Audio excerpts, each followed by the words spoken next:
Today I'll give you some tips that'll help you to effectively manage those automatic thoughts that pop up into your head without you trying to bring them. They just come. I'll help you to analyze them effectively and be able to figure out effectively which ones to give power to by believing them or taking action in accordance with them, and which ones to not give power to simply let them drift by. And I'll help you to generate thoughts effectively, to generate thoughts that will be helpful and effective for you in reaching your highest levels of performance and well-being.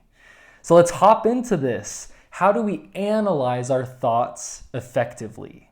Well, it all starts with the understanding that thoughts are not inherently powerful, that thoughts are not inherently and automatically statements of truth or direct reflections of reality, that they're not commanding voices that we have to obey just because they pop into our head, and that they're not obstacles that we have to eliminate. Ultimately, a thought is just words or images in your head. And they only have as much power as we allow them to have. And when we forget about that, our thoughts become really powerful automatically. They take control of us, or we get caught up in a fight against them. But when we remember that we are the ones who give power to our thoughts, so much can happen in our lives because we take so much more control and we reach much higher levels of performance and well-being. So it starts from that understanding. Then what do we actually do to analyze them? Well, there's two questions that you can ask yourself to analyze a thought. The first one is this thought objectively, and that's the key here, is it objectively true? Meaning, is it provable? Is there evidence for it that cannot be denied and it can't reasonably be seen in any other way? That's a thought that is objectively true. So many times we have subjective thoughts or just false thoughts that we automatically assign as true just because they feel true. When I was in elementary school, probably back in third grade, I think it was, I had a lot of obsessive and worried thoughts. And I remember one day I got out of the car to go to school, and while I was walking from the car to my classroom, I was just all of a sudden hit with this huge fear that there was going to be an earthquake. I just felt that fear in every fiber of my being. I just knew that there was going to be an earthquake, and I was terrified. I was so scared. And when I got to my classroom, I was totally bawling. I was just a wreck.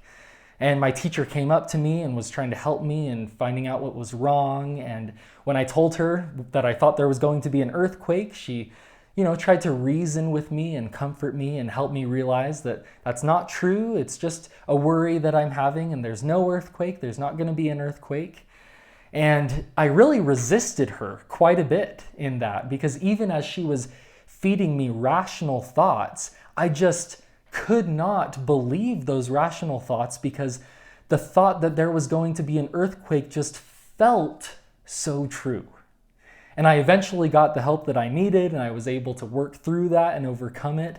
But wow, I still to this day can feel in my chest that fear, that pure panic that I was experiencing in that moment, all due to believing that a thought was true simply because it was there in my head and it felt true. And we so often do this with our thoughts, with so many different thoughts. Like, I'm ugly, or I'm so bad at my sport, or I'm so bad at my job, or this isn't gonna go well, or if I try to do this, it's just gonna be a waste of time because it's not gonna work out, or X, Y, or Z thought. There are so many thoughts that we have that right when they pop up into our head, they just feel true, and so we embrace them as truth. And then they drag us down and they become these weights on our shoulders that keep us from being our best. But we have to recognize in these moments that it's not the thoughts themselves that are weighing us down and keeping us from being our best. It's the power that we are giving to those thoughts. And we're giving them power by just seeing them as inherently and automatically true. So first we have to ask ourselves, is this thought objectively true? If it's not, then that means that it's something that we can let go of a little bit, that maybe it's false. If it's not objectively true, at best it's possibly true, and it's likely that it's just false. So that means we can loosen our grip a little bit on that thought. And then the second question to ask ourselves is this thought helpful?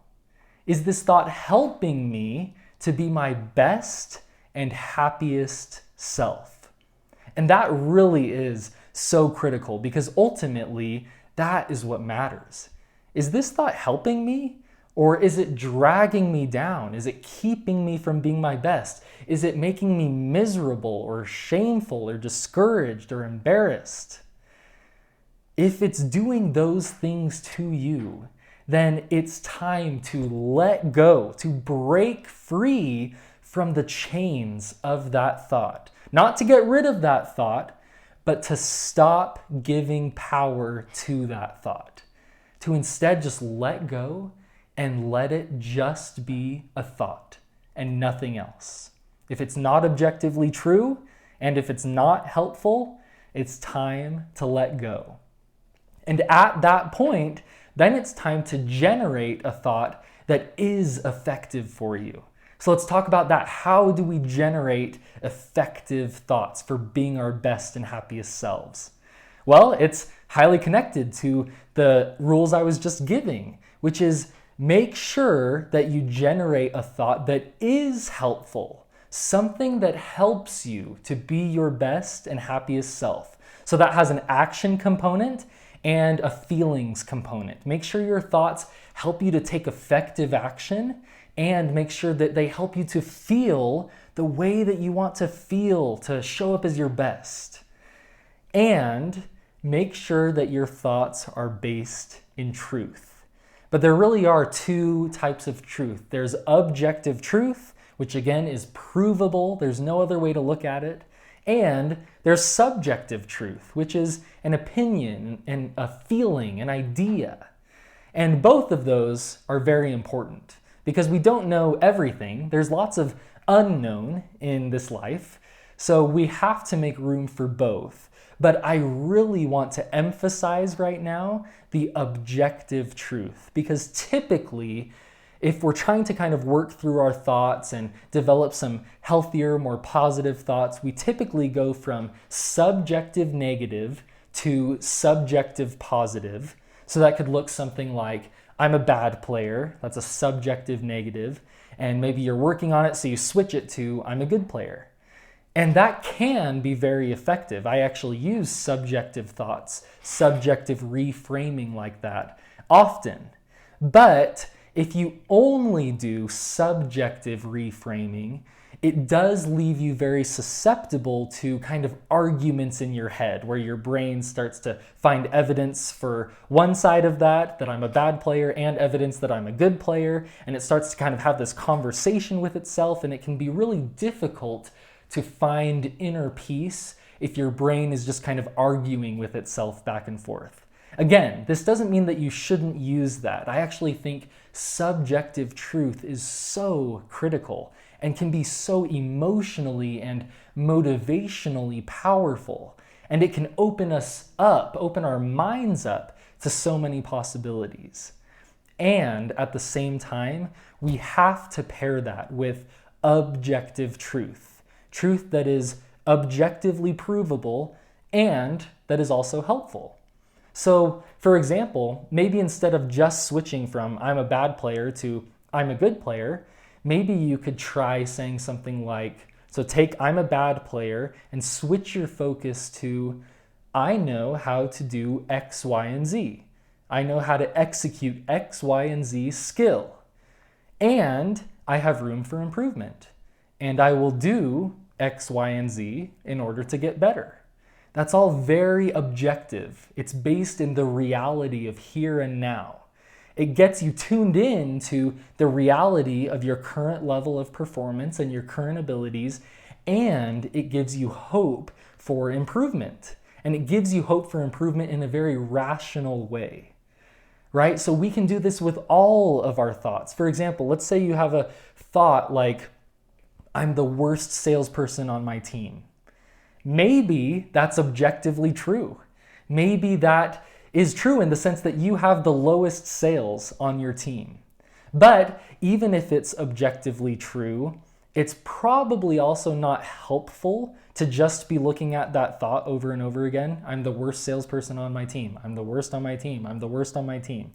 That's probably not going to be super helpful. So even with objective truth, we have to make sure to add to that thought to make it a resource for us and not a hindrance.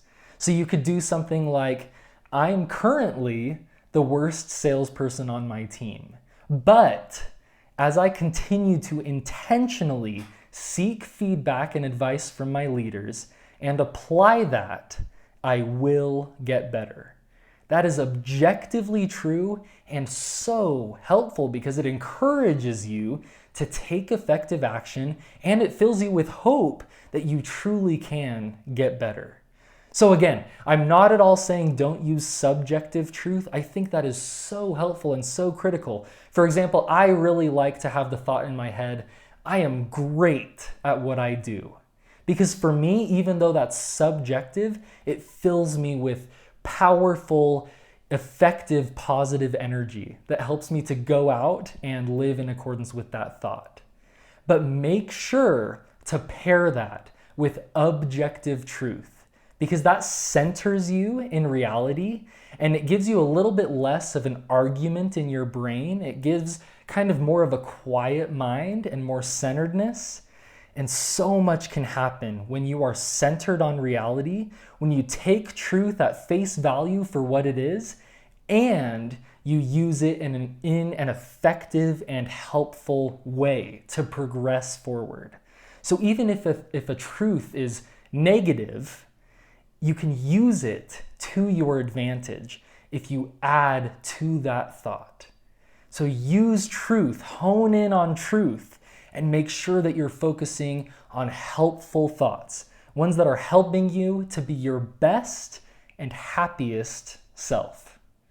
Thank you all so much for listening today. I truly appreciate it. Make sure to like and subscribe on YouTube. Make sure to join me on Instagram and leave a review wherever you're listening to this podcast. And please share this podcast with 3 friends so that they can benefit from it too. We all need more positive messages in this world. Thank you again so much, and let's go be high performing today.